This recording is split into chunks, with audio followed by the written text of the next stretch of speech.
오늘은 성탄의 의미와 축복 이런 제목으로 함께 은혜를 받겠습니다. 성탄의 의미와 축복인데 성탄절이 아닙니다. 우리가 성탄절이니까 모여서 뭘 해요? 성탄을 축하하는 거죠. 그러니까 성탄의 의미와 축복을 우리가 생각해 보자 하는 거예요.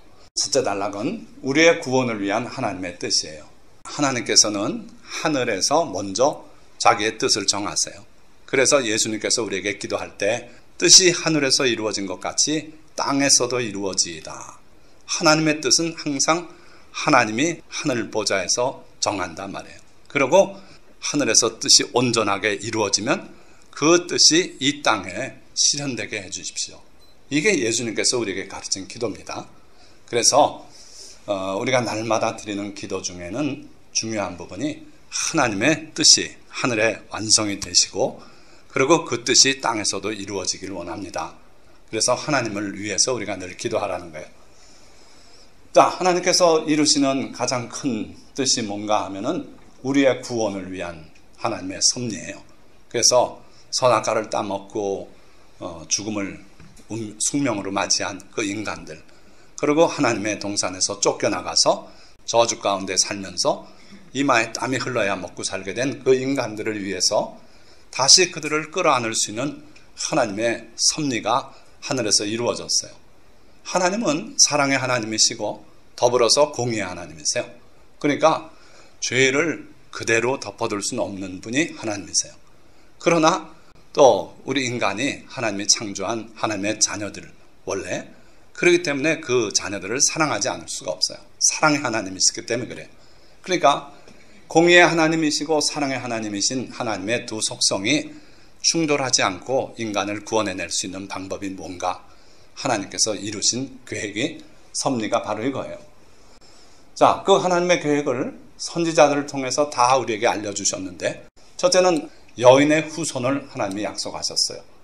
여인의 후손이 뱀의 머리를 깨뜨리겠다고 말씀하신 게 바로 하나님께서 우리에게 보내주실 메시아의 첫 모습이에요. 또 아브라함을 통해서는 그 씨라고도 말씀하셨어요. 또 모세에게는 너 같은 선지자 하나를 일으키겠다고도 말씀하셨어요. 그리고 다윗은 여호와께서 내 주에게 말씀하시기를, 다윗은 여러 차례 메시아를 예언했는데 하나님 여호와 하나님께서 내 주, 즉 메시아 그리스도에게 말씀하셨는데 그 그리스도를 내 주라고, 이 주라는 것은 쉬운 말이 아닙니다. 여호와 하나님과 같은 그런 칭호예요.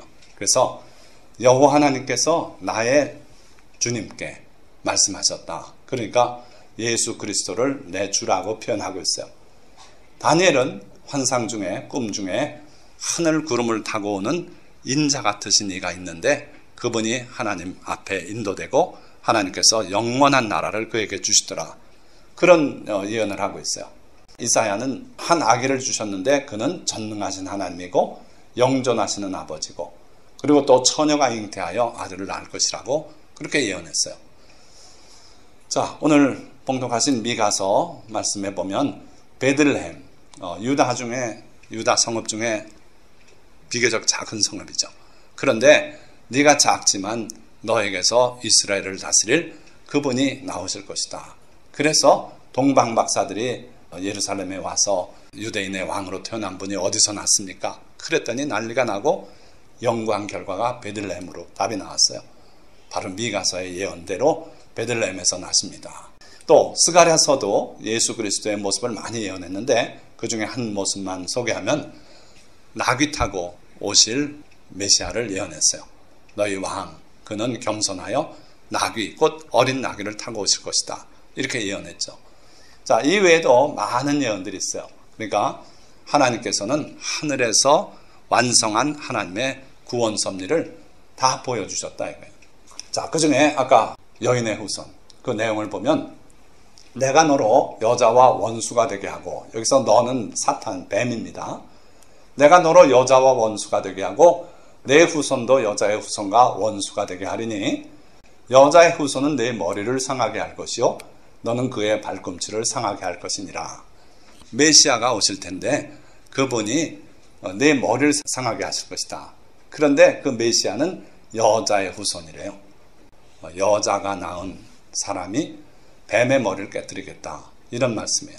그래서 예수님은 여자의 후손이 되기 위해서 남자의 후손이 아닌 성령으로 잉태해서 동정녀 몸에 탄생하셨고, 바로 이 구절이 성경에서 최초로 등장하는 예수 그리스도에 관한 예언이 된다. 자, 이사야서는 예수 그리스도에 대해서 매우 소상히 예언하고 있는데, 한 아기가 되어서 땅에 오신 하나님을 보여주고 있어요. 하나님이신 분인데 그 하나님이 신기하게도 인간이 됐어요. 그것도 또 저 같은 장성한, 이제 노년이 됐습니다만은, 이런 모습으로 갑자기 어느 날 땅에 떨어져서 영화 한 장면처럼 이러고 나가서 구원하고, 이게 아니고 한 아기로 태어나는 거예요. 한 아기로. 그것도 또 아들로. 그 분명하게 하나님이신데 인간이 돼서 오실 걸 말씀하면서, 그의 어깨에는 정사를 메었고 그의 이름은 기묘자라 모사라, 전능하신 하나님이라 영존하시는 아버지라 평강의 왕이라 할 것임이라. 아기 예수가 어떤 분이라고요? 그 어깨에는 정사를 메었대요. 이것은 국가 권력을 말해요. 왕이 되시는 분이다 이거예요. 그리고 그 이름은 기묘자라, 원더풀, 영어로 바꿔놓고 보면 그 예수님의 사역하시는 모습을 보면 너무도 놀라워요. 광풍도 잠잠케 하고요. 그리고 물고기 2마리, 떡 5개 가지고 5,000명, 여자까지 어린아이까지 기만 명 먹이고 물 위로 걸어오시고 놀라운 일을 행하시는 분이다. 하나님이 아니면 할 수 없는 일들을 하시는 분이다. 죽어서 나흘된 나사로를 나오라 하니까 그가 살아서 나왔어요. 베옷으로 동인 채로 이렇게 나오니까 풀어놔줘라 해서, 그리고 살아나지 않습니까? 또 모사라 이거예요. 그는 우리의 카운셀러다. 우리가 인생에 해결할 수 없는 일을 그분에게 상의하면 다 답이 나와요. 그래서 여러분들 정말 어려운 일이 있을 때마다 기도하십시오. 그러면 답이 나와요. 저도 최근에 막 신경질이 나고 속상한 일이 있어서 기도했더니 가만히 있거라, 잘 될 것이다. 주님께서 해결해 주시겠대요. 그러니까 내가 있어서 될 게 아니라 주님이 하신다는 그런 성령의 음성을 제게 또 들려주셨어요. 그러니까 그분은 우리의 카운셀러예요. 어려운 일이 있을 때마다 여러분들이 상의할 대상이 되는 분이에요. 자, 놀라운 것은 그분은 전능하신 하나님이 돼요. 어떻게 아기한테 하나님이라고 말할 수 있습니까? 신성 모독하는 말 아닙니까? 이분이 실제로 하나님이시기 때문이에요. 그래서 예수님께서는 나와 아버지는 하나이니라. 하나님이신 그분이, 하나님 곁에 있었던 분이, 하나님과 함께 천지를 창조했던 분이 이 땅에 한 인간으로 오신 분이 예수님이기 때문에 그분은 한 아기지만 전능하신 하나님이에요. 이 신의 속성을 그대로 가지고 오셨어요. 그리고 영존하시는 아버지다. 우리의 아버지예요. 그것도 또 잠시 있다가 돌아가셔서 나를 슬프게 하는 그런 육체의 아버지가 아니라 영존하시는 아버지래요. 여러분들이 언제든지 아버지라고 부르고 또 그분에게 도움을 청할 수 있는 그런 아버지래요. 그리고 평강의 왕이다. 아무리 어려운 점이 있어도 그분께 하려면 주님께서 우리에게 평안을 주시는 그런 평강의 왕이시다. 이게 바로 예수 그리스도에 대한 이사야 선지자의 예언이에요. 다니엘 예언을 보면 이래요. 내가 또 밤 환상 중에 보니 인자 같은 이가 하늘 구름을 타고 와서 옛적부터 항상 계신 이에게 나아가 그 앞으로 인도되매. 옛적부터 항상 계신 이는 여호와 하나님, 보좌에 계신 아버지 하나님이에요. 근데 예수 그리스도가 인자 같은 모습으로 하늘 구름을 타고 오셨어요. 땅에서 사역을 다 이루시고 십자가에 못 박혀 죽으셨다가 부활하시고, 그리고 이제 구름 타고 하늘로 하나님 앞에 올라가는 모습이에요. 그 모습을 소개하면서 사람 같은 모습, 그러나 그 본성은 하나님이신 분이었어요. 그래서 그분이 이제 사역을 다 마치고 하나님의 보좌 앞으로 나가니까 그에게 권세와 영광과 나라를 주고 모든 백성과 나라들과 다른 언어를 말하는 모든 자들이 그를 섬기게 하였으니, 이 지구상의 모든 인류가 다 예수 그리스도 앞에 무릎을 꿇고 그를 구주로 시인하고 섬기게 그렇게 하셨다 이거예요. 그래서 왕이신 예수 그리스도를 또한 예언하고 있는 거죠. 그럼에도 불구하고 참빛, 그가 세상에 계셨으며 세상은 그로 말미암아 지은 바 되었을 때 세상이 그를 알지 못하였고 자기 땅에 오매 자기 백성이 영접하지 아니하였다 그랬어요. 그렇게 선지자들이 예고를 다 해놨는데도 불구하고 그분이 막상 이 땅에 오셨는데 자기 백성들이 영접하지 않았다는 거예요. 그를 몰랐기 때문이고 자기 행위가 악해서 빛으로 나오기를 거절했다 그랬어요. 그러나 영접하는 자, 곧 그 이름을 믿는 자들에게는 하나님의 자녀가 되는 권세를 주셨으니 이는 혈통으로나 육정으로나 사람의 뜻으로 나지 아니하고 오직 하나님께로부터 난 자들이니라. 그러니까 세상 사람들은 다 주님을 모르고 주님을 십자가에 못 박고 거절하고 귀신 들렸다고도 말하고 그랬지만 그 예수님을 사랑하고 영접한 무리들이 또 있었어요. 그분들은 복받은 사람들이에요. 그를 영접하는 자, 곧 그 이름을 믿는 자들에게는 하나님의 자녀가 되는 권세를 주셨다 이거예요. 이것은 사람의 뜻으로 난 것이 아니고 하나님께로부터 난 자들이다. 여러분들이 이 귀한 하나님의 백성이 되는 거예요. 예수 그리스도를 믿고 그를 영접했을 때 여러분들은 하나님의 자녀가 된다 이거예요. 이게 하나님이 정하신 구원의 큰 그림이에요. 그러니까 여러분들이 그 구원의 그림 안에 들어와서 오늘 하나님의 백성이 되셨다는 게 정말 얼마나 좋은 일인지 모르겠어요. 자, 그런데 그것은 하나님의 큰 섭리인데 그게 과연 그렇게 실제로 성취가 되고 이루어졌는가? 성취가 됐다는 거예요. 자, 예언의 성취를 봅니다. 예수 그리스도의 나심은 이러하니라. 마태복음에 예수님의 탄생이 상세하게 기록되어 있죠. 그의 어머니 마리아가 요셉과 약혼하고 동거하기 전에 약혼은 했으니까 이미 부부나 마찬가지예요. 그런데 동거는 하지 않고 있어요. 아직 결혼식을 안 했어요. 그런데 성령으로 잉태된 것이 나타났더라 그랬어요. 그의 남편 요셉은 의로운 사람이라 그를 드러내지 아니하고 가만히 끊고자 하여 이 일을 생각할 때에 요셉은 의로운 사람이라 그랬어요. 자, 그거 들으면 여러분들 같으면 견딜 수 있습니까? 결혼하기로 약혼했는데 나랑 아직 뭐 관계도 없는데 배가 부르고 있대요. 이게 참을 수 없는 일이에요. 끊어야죠. 약혼도 파혼하고 그래야 되는데 문제는 그렇게 시끄럽게 드러내놓고 SNS에 올리고 뭐 이러면 이 여인이 굉장히 어려움에 처해요. 그렇죠?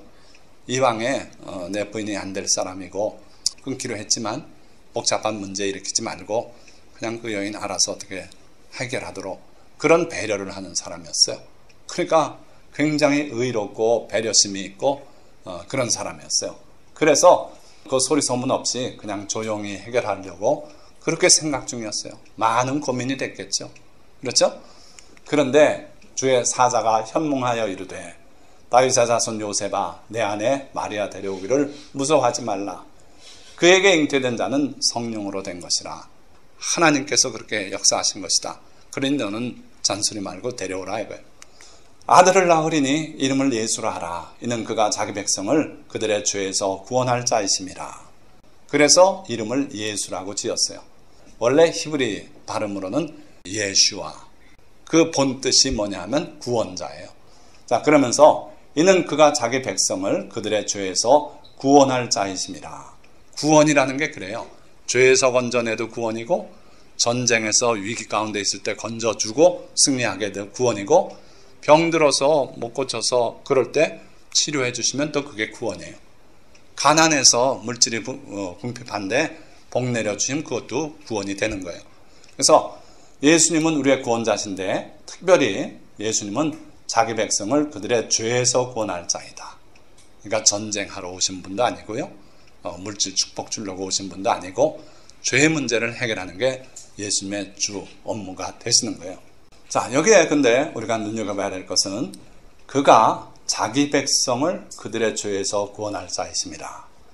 자기 백성을 구원한대요. 온 인류를 구원하는 분이 아니에요. 우리가 착각하기를 예수님은 온 인류를 구원하실 분이라고 이렇게 생각해요. 그래서 만인 구원은이 거기서 유래해요. 예수님은 온 인류 한 명도 빼지 않고 그들의 모든 죄를 위해서 피 흘려 돌아가셨다. 그런데 예수님의 구원은요, 범위가 자기 백성으로 제한되어 있어요. 아까 보니까 영접하지 아니하였으나 영접하는 자에게는 하나님의 자녀가 되는 권세를 주셨다 그랬죠. 항상 제한이 되어 있어요. 그러니까 모든 사람들이 다 그냥 다 어떻게 살았든 상관없이 다 결국 천국과 만난다. 거짓말입니다. 예수님의 구원은 자기 백성에게 한정됐어요. 그러니까 주님을 영접하고 주님을 왕으로 인정하고 그 백성이 되겠다고 하는 사람들에게만 그 구원이 힘을 발휘하는 거예요. 바로 우리에게 그런 구원이 효과를 발휘하는 겁니다. 이 모든 일이 된 것은 주께서 선지자로 하신 말씀을 이루려 하심이니 이르시되 보라 처녀가 잉태하여 아들을 낳을 것이요 그의 이름은 임마누엘이라 하리라 하셨으니 이를 번역한즉 하나님이 우리와 함께 계시다 함이라. 자, 이것도 우리가 잘 아는 구절인데 이사야서에 있는 내용이에요. 보라 처녀가 잉태하여 아들을 낳을 것이다. 그의 이름은 임마누엘이라 하리라. 자, 그런데 요즘 20세기 와서 타락한 신학이 등장하더니 무슨 얘기를 하냐면 처녀라는 이 용어가 원래 생물학적 처녀만을 의미하는 게 아니다. 젊은 여인을 다 통칭하는 용어다. 그런 식으로 둘러대서 예수님의 동정녀 탄생을 부정하는 그런 신학이 많이 나왔어요. 그런데 내 문맥으로 우리가 해석해야 돼요. 문맥으로. 이 말씀은 분명히 처녀를 말해요. 그렇지 않으면 보라 젊은 여자가 잉태하여 아들을 낳을 것이요. 그런 소리 뭐하러 해요? 성경에 그렇게 할 일이 없습니까? 그냥 아들이 태어나리니 임마누엘이라 하리라 이러면 되지. 보라 이게 감탄까지였어요. 보라 처녀가 잉태하여 보라 젊은 여자가 잉태하여 그 헛소리에 그건 할 필요가 없는 건데 처녀가 잉태하기 때문에 놀라워서 이걸 감탄사까지 붙인 거예요. 보라 처녀가 잉태하여 아들을 낳을 것이고 그의 이름은 임마누엘이라 하리라 하였으니 이를 번역한즉 하나님이 우리와 함께 계시다. 놀라운 복음인 겁니다. 근데 그 우리말 성경이 번역을 잘못했어요. 하나님이 우리와 함께 계시다. 이건 그냥 서술형이죠. 원래 임마누엘은 명사입니다. 이게. 근데 임마누엘 우리 가운데 계신 하나님 이런 명사구래요. 그래서 우리말 성경을 이렇게 했어야 돼요. 그의 이름은 임마누엘이라 하리라 하셨으니 이를 번역한즉 우리와 함께 계신 하나님이더라. 이런 식으로. 그러니까 예수님은 누구시라고요? 하나님이시라는 거야. 하나님. 악인데 인간으로 태어났는데 그분이 우리처럼 생선도 먹고 다 하시는 분인데 하나님이시라는 거예요. 근데 하나님인데 우리와 함께 계신 하나님이다. 그래서 우리와 함께 같이 이야기도 하시고 그런 하나님이다. 인간이 되신 하나님이라는 거예요. 자, 마리아에게도 천사가 오셔서 예고를 해주셨습니다. 천사가 이르되 마리아여 무서워하지 말라. 내가 하나님께 은혜를 입었느니라. 보라 내가 잉태하여 아들을 낳으리니 그 이름을 예수라 하라. 똑같은 내용을 마리아에게 예고하고 있어요. 그가 큰 자가 되고 지극히 높으신 이의 아들이라 일컬어질 것이요. 이 유대민족들은요 하나님의 이름을 함부로 안 불러요. 그래서 에둘러서 표현하는데 제일 많이 쓰는 표현이 지극히 높으신 분, 인자로우시고 자비로우신 분, 이런 표현이 하나님을 칭하는 거예요. 그래서 지극히 높으신 이의 아들, 즉 하나님의 아들이다 일컬어질 것이요 주 하나님께서 그 조상 다윗의 왕위를 그에게 주시리니 영원히 야곱의 집을 왕으로 다스릴 것이며 그 나라가 무궁하리라. 그래서 왕이신 하나님, 우리 가운데 와 계신 하나님, 하나님이신데 인간이 되신 하나님, 이 모든 내용들이 지금 성경에 다 나와 있어요. 자, 그러니까 마리아가 듣고 깜짝 놀라서 나는 남자를 알지 못하니 어찌 일이 있으리까? 천사가 대답하여 이르되 성령이 내게 임하시고 지극히 높으신 이의 능력이 너를 덮으리니 이름으로 나실 바 거룩한 이는 하나님의 아들이라 일컬어지리라. 여자의 후손이고 하나님의 아들이고 우리의 구세주가 되는 분이다. 그거예요. 자, 그래서 양쪽에다 이렇게 예고를 하셨고 아직은 태어나지 않았어요. 그렇게 예고까지 하신 거예요. 그런데 이제 드디어 그날 예수님이 태어나셨어요. 예수님은 태어났을 때 모습이 바로 이거예요. 강보에 쌓였다 그랬어요. 강보. 이건 팔레스타인 지방에서 그 더운 지역에 아기들이 태어나면 피부염이 잘 생겨요. 그래서 태어나면은 물로 씻겨가지고 소금을 쳐요. 생선구이. 소금 뿌리듯이 애기한테 소금을 뿌리고 천으로 뺑뺑 둘러싸요. 손을 이렇게 놓고 그리고 온 몸을 둘러싸요. 그럼 꼼짝 못하고 이렇게 누워서 머리만 좀 움직이면서 그러면 애가 고통스러워하지 않겠나 안정감을 갖는데요. 어머니 자궁 속에 좁은 공간에 이러고 있었던 그 분위기가 돼서 그런지 괜찮답니다. 그래서 예수님은 이렇게 강보로 쌓여서 그리고 어디에 누웠냐면 구유에 누웠어요. 왜 그랬습니까? 보세요. 자, 그때에 가이사 아구스토가 영을 내려 천하로 다 호적하라 하였으니 바로 로마 황제 아우구스투스 그때에 있었던 일이다 하는 거예요. 그리고 수리아, 저 북쪽 지방이죠. 시리아 지방, 거기에는 구레녀가 총독이 되었을 그 해 처음 한 것이다 해서 아주 역사적인 시점을 정확하게 우리한테 보여주고 있어요. 모든 사람이 호적하러 각각 고향으로 돌아가며 요셉도 다윗의 집 족속이므로 갈릴리 나사렛 동네에서 유대를 향하여 베들레헴이라 하는 다윗의 동네로 그 약혼한 마리아와 함께 호적하러 올라가니 마리아가 이미 잉태하였더라. 자, 여기가 나사렛 동네고요. 여기가 이제 베들레헴이에요. 거리는 166km 같아요. 그러니까 서울 대전 간의 거리죠. 이게 옛날 도로로 사람이 걷는다면 3일 거리 되는 거예요. 문제는 거기 있을 그때에 해산할 날이 차서 처다들을 낳아 강보로 싸서 구유에 누웠으니 이는 여관에 있을 곳이 없습니다 그랬어요. 왜 여관에 있을 곳이 없었을까요? 이때는 여관업이 그렇게 발달 안 했습니다. 한 성읍에 여관이 있으면 한두 개. 이때 많은 사람들이 호적하러 오고 가고 했으니까 먼저 온 사람들이 여관에 다 들어가 있었어요. 그래서 예수님의 부모님들은 짐승의 우리를 하나 얻었어요. 임시로 얻어서 거기에 들어갔어요. 배는 불렀고 산통이 오고 이러니까 더 이상 여관 구하러 돌아다닐 수 없고 그래서 짐승 우리에 들어가서 거기서 출산을 하셨대요. 그래가지고 강보로 싸서 구유에 뉘었다. 그 모습이 이렇다 이거예요. 여기 구유라고 나오는데 짐승의 먹이통을 다 구유라 그러죠. 우리 한국에서는 보통은 굵은 나무를 파서 소 구유통을 만들어 썼어요. 근데 이 팔레스타인 지방은요 석회암 투성이에요. 석회암을 안을 파가지고 돌구유를 많이 썼어요. 목재가 썩고 목재가 또 흔치도 않고 하니까. 그러니까 예수님은 돌로 된 이 먹이통에 지푸라기 좀 깔고 거기에 강보로 쌓여서 이렇게 누운 그런 상태로 첫 탄생의 날을 맞이한 거예요. 큰 기쁨의 좋은 소식. 자, 여기 보니까 하나님이 기뻐하신 사람들 중에 평화라 그랬어요. 성탄의 소식은 큰 기쁨의 좋은 소식인데 그게 누구에게 허용되는 거냐면 하나님이 기뻐하신 사람들 중에 그게 큰 기쁨의 소식이 돼요. 여러분들에게 바로 이 예수님의 탄생이 기쁜 소식이 되는 거예요. 자, 그래서 그 지역의 목자들이 밤에 밖에서 자기 양떼를 지키더니 주의 사자가 곁에 서고 주의 영광이 그들을 두루 비침에 크게 무서워하는지라. 자, 이분들 보니까 밖에서 일하는 분들이에요.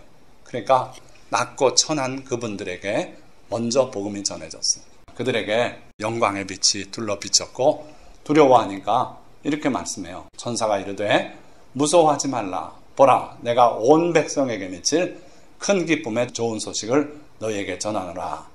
자, 여기도 온 백성이라 그래서 이게 모든 인류냐? 아니고 백성이라는데 핵심이 있어요. 하나님의 백성은 누구든 다 이 범위 안에 들지만 백성이 아닌 사람은 범위 밖에 있어요.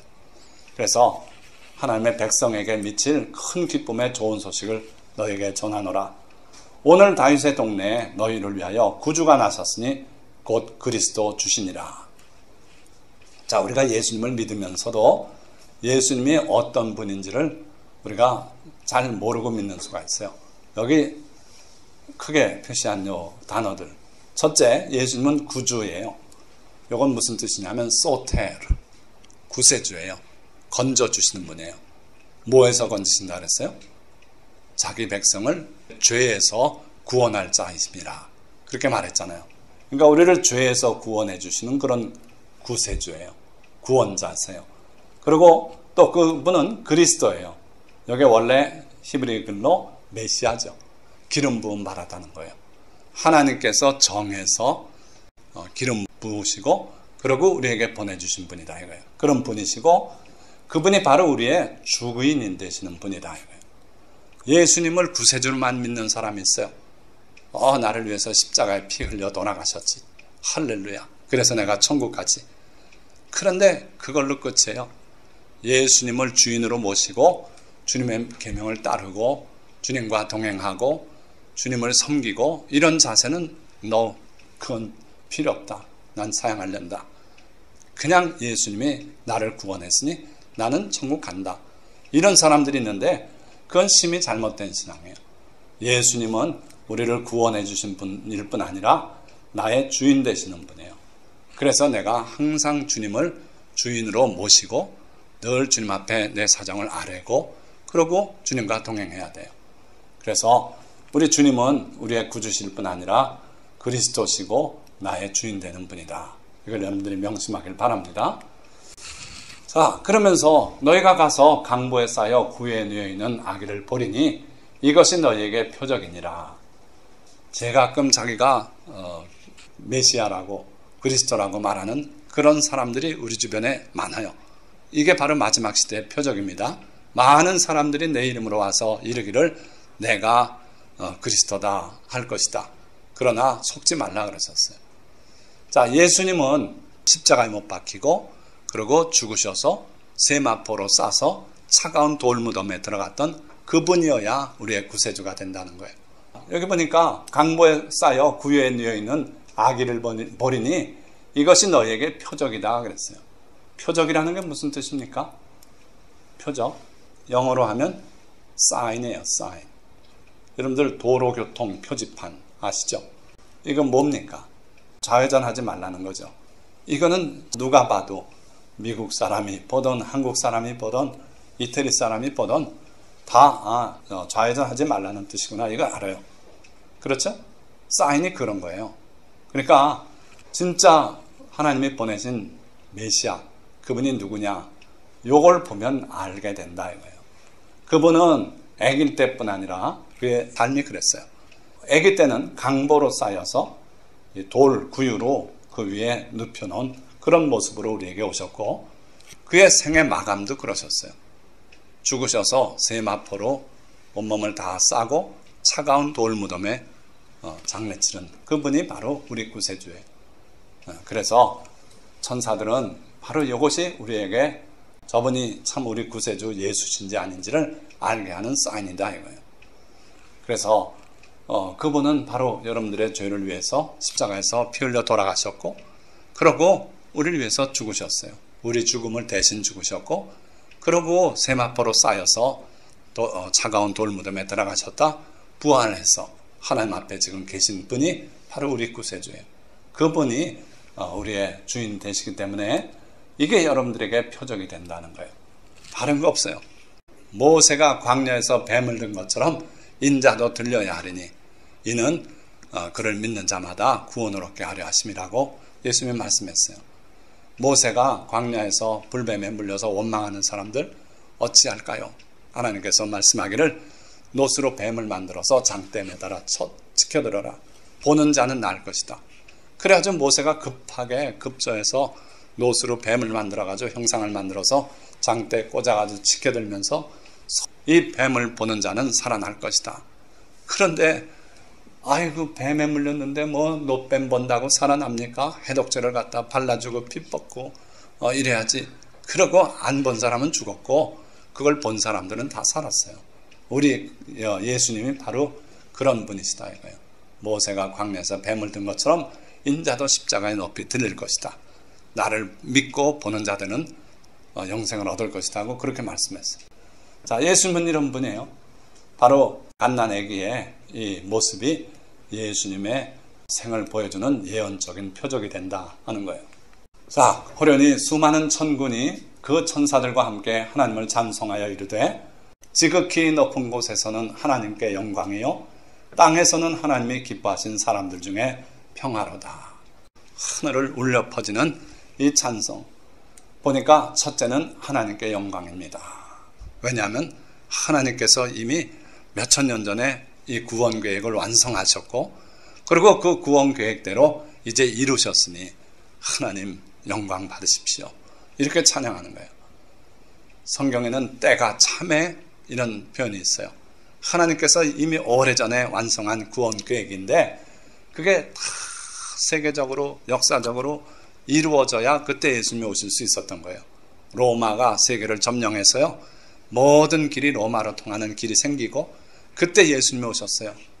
헬라어가 만국의 공통 언어가 돼서 헬라어로 성경 한번 기록하면 온 세계 사람들이 다 이해할 수 있는 그 여건이 됐을 때 예수님이 오셨어요.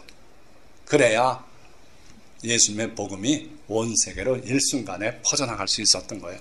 그래서 예수님은 그 하나님의 섭리에 따라서 이 시점에 때가 참에 우리 가운데 오셨어요. 그래서 복음이 로마를 통해서 온 세계로 이렇게 퍼져나갈 수 있었던 거예요. 자, 그런데 여기 보니까 누구에게 평안가, 누구에게 복된 소식인가? 아까도 봤지만 자기 백성을 주에서 구원할 자이시라고 범위를 아주 좁혀놨어요. 그리고 또 온 백성에게 미칠 큰 기쁨의 소식이라고 말했지만 역시 여기는 백성이란 제한이 있어요. 그리고 또 영접하는 자, 곧 그 이름을 믿는 자들에게는 하나님의 자녀가 되는 권세를 주셨다고 이 제한이 붙어 있더라고요, 항상. 그리고 하나님이 기뻐하신 사람들, 그러니까 모든 사람이 아니에요. 참 신기해요. 그냥 온 인류의 평화다 그래 버렸으면 이해도 쉽죠. 뭐 이렇게 복잡한 수식을 넣습니까? 그런데 복음은 그렇게 제한성이 있다는 거예요. 그래서 하나님이 기뻐하신 사람들 중에 그 사람에게만, 나머지에게는 오히려 예수 그리스도가 그들에게 저주를 가져올 수도 있어요. 하나님의 아들을 믿지 않는 자들에게는 하나님의 진노가 머문다 그랬어요. 그래서 차라리 예수님이 안 오셨으면 모르는데 예수님이 오셨고 믿으라고 자꾸 그러는데도 내가 예수를 왜 믿냐고 내 주먹을 믿지. 예수 믿을 바엔 내 주먹을 믿으라고. 아니, 그런 사람이 있었어요. 그러다 그분이 회개하고 예수님 믿고 목사님이 되셨어요. 그러니까 하나님이 기뻐하신 사람들에게만 이게 참된 복음이 되는 거예요. 자, 그래서 천사들이 그 소식을 전하고 하늘로 떠나고 이제 목자들이 정신이 들었어요. 그러니까 목자가 서로 말하되 이제 베들레헴으로 가서 주께서 우리에게 알리신 바 이 이루어진 일을 보자 하고 빨리 가서 마리아와 요셉과 구유에 누인 아기를 찾아서 보고 천사가 자기들에게 이 아기에 대하여 말한 것을 전하니 사람들은 놀라기만 했는데 마리아는 그 말을 마음에 두었다 그랬어요. 자, 여기서 목자들의 한 행동을 보세요. 그 천사들의 전한 이야기를 듣고 그런가 보다 하고 말 수도 있었어요. 꼭 천사가 들어가서 아기를 찾아보고 경배해라 그렇게 말 안 했습니다. 그랬는데 이 목자들은요 빨리 달려갔다 그랬어요. 마음이 뜨거워졌어요. 그 태어나신 아기 예수를 직접 보고 싶었어요. 그래서 뛰어가서 찾아보는데 어느 집에 갔더니 구유에 바로 아기 예수가 있었던 거예요. 뭘 보고 알았어요? 구유에 누인 아기를 찾아보고 강보로 쌓여서 구유에 누인 아기 보고서 드디어 그 모친 마리아와 아버지 요셉, 오늘 성탄이 우리 앞에 가능했던 것은 사실은 이 두 분, 마리아도 자기 몸을 드리지 않았습니까? 요셉도 그렇잖아요. 순종해서 그 아기 예수를 길러냈어요. 이 순종하고 헌신했던 분들이 있었고 또 여기 보니까 목자들 비천했지만 소식을 그대로 열심을 내서 찾아가서 전했어요. 자, 그런 분들이 있어서 오늘 성탄이 우리에게 전해진 겁니다. 마지막으로 동방 박사 얘기 잠깐 하고 말씀을 맺으려고 해요. 헤로드 왕 때에 예수께서 유다 베들레헴에 나심에 동방으로부터 박사들이 예루살렘에 이르러 말하되 유대인의 왕으로 나시니가 어디 계시냐? 우리가 동방에서 그의 별을 보고 그에게 경배하러 왔노라 하니 헤로드 왕과 온 예루살렘이 듣고 소동한지라. 뭐 하러 왔다고요? 예수님 앞에 오는 목적이 항상 이래야 돼요. 뭐냐면 그에게 경배하러 왔노라. 우리가 예배하는 게 그겁니다. 주일 예배가 뭡니까? 우리 위해서 이 땅에 오시고 십자가에 돌아가시고 부활 승천하신 그 예수님, 그 은혜를 우리가 감사하기 위해서 주님께 예배하기 위해서 모이는 거예요. 주일 예배 그거예요.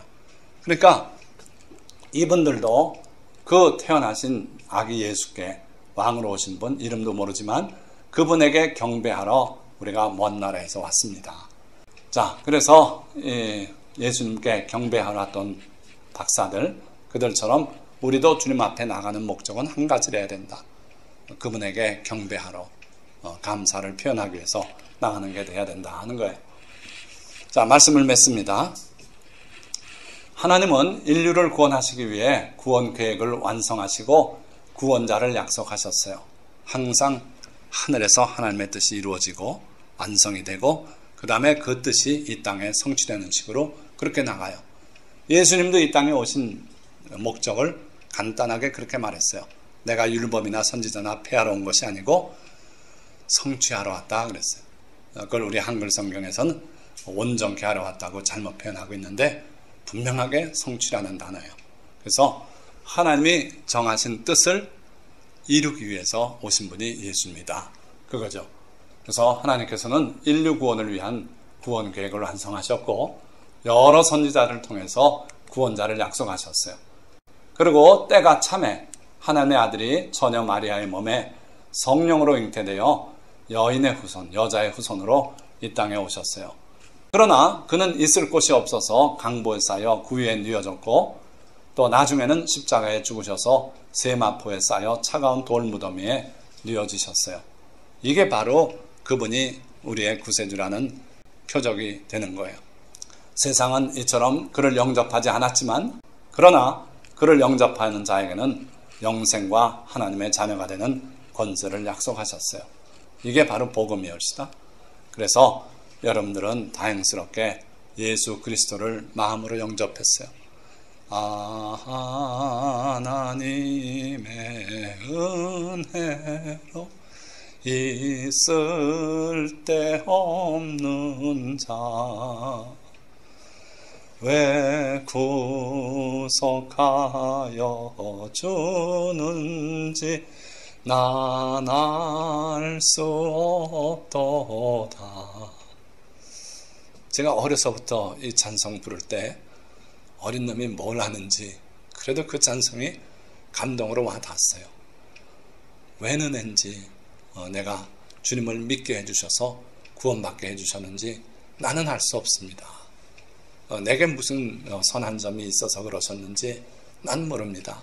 선하다고 구원받는 것도 아니고 뭘 했다고 구원받는 것도 아닌데 하나님께서 나를 일찍이 택하셔서 그의 백성으로 정하시고 예수님을 받아들이게 하셔서 내가 오늘 주님을 믿게 됐으니 참 감사합니다.